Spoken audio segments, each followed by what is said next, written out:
Without a shadow of a doubt, Tottenham have had a successful season so far. They currently sit 5th in the Premier League table, only a few points behind Aston Villa, who they face this weekend. There's a few points to close the gap, and the end goal for Tottenham is to get into European spaces and even those top 4 positions. And in review, Ange Postecoglou's first season at the helm at Spurs has been one of success. There's been many highs, the changing style, the change in personnel, transfers coming into the club have made a difference. There have been lows though. Certain results have not been favourable, and also there has been crisis such as injury and key players going off to international tournament earlier in the campaign. But today I'm going to pose a very bold question.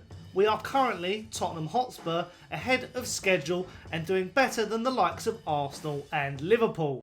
Now, I don't mean Arsenal and Liverpool, obviously, at current. Both are in a title race this season and are highly competitive when it comes to that space in the Premier League table. They're really testing the likes of Manchester City. Liverpool, for one, have been successful in recent years, winning Premier League title, winning the Champions League as well under Jurgen Klopp. Arsenal have been on a really dramatic rise in recent years, competing with Manchester City in the title race last time out and competing in the top 4 race yet again after the dismal days of Unai Emery. But what I mean by this is that Tottenham are closing the gap. They have shown that they have put the past behind them.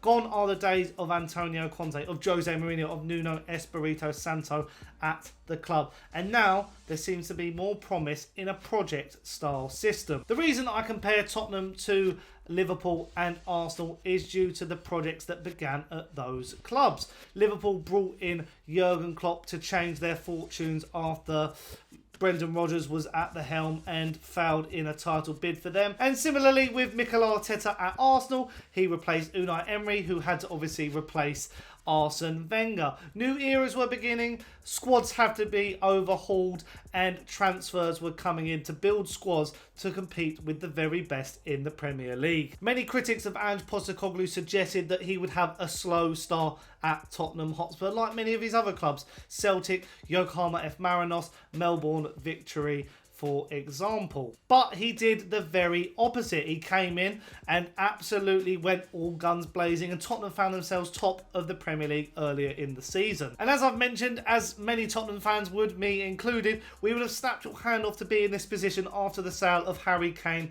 in the summer. And when you compare the managers at the same stage of games in their Premier League career, Ange Postecoglou leads the way. And if you compare where they ended the season, Klopp finished 8th with Liverpool in his first term, and Mikel Arteta did the same, where Ange Postecoglou could have the possibility of finishing high as 4th, but also settle for European places such as 5th or 6th.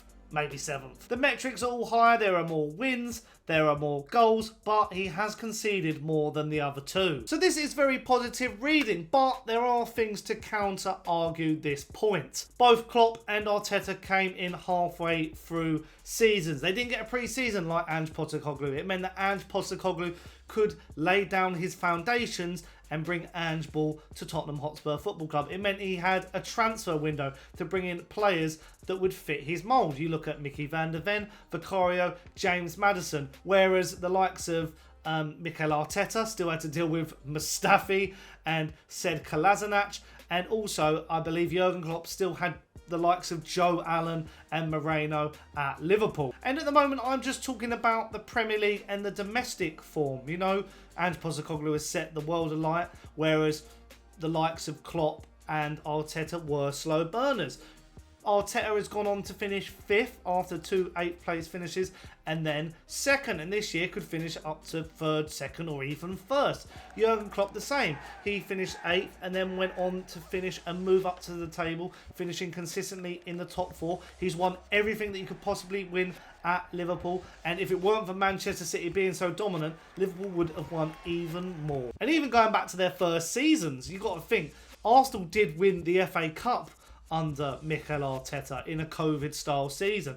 And also, Jurgen Klopp got to 2 finals with Liverpool, narrowly missing out on the Europa League and the Carabao Cup. Whereas Ange Postecoglou went out of both cups early doors. The FA Cup against Manchester City in quite a tough fixture, but the Carabao Cup he fielded a weak team and got knocked out in a drab result on penalties. Ridiculous. So it is quite hard to draw comparisons. I'd say, you know, Tottenham are ahead of Liverpool and Arsenal, but only at the same stage. Look at where those clubs are now. They've come on leaps and bounds. Jurgen Klopp is set to leave Liverpool this summer and they're going to leave a huge chasm. He's one of the best managers in the Premier League, in world football in fact, whereas Mikel Arteta is also on the pathway to become that manager. And Postecoglou has still got a lot of issues to identify and solve. I've mentioned it in previous videos, you know, playing a high line comes with its risks. And also, Tottenham at the moment are struggling to break down low blocks. I've mentioned that on a recent video. If you haven't seen it, go and check it out.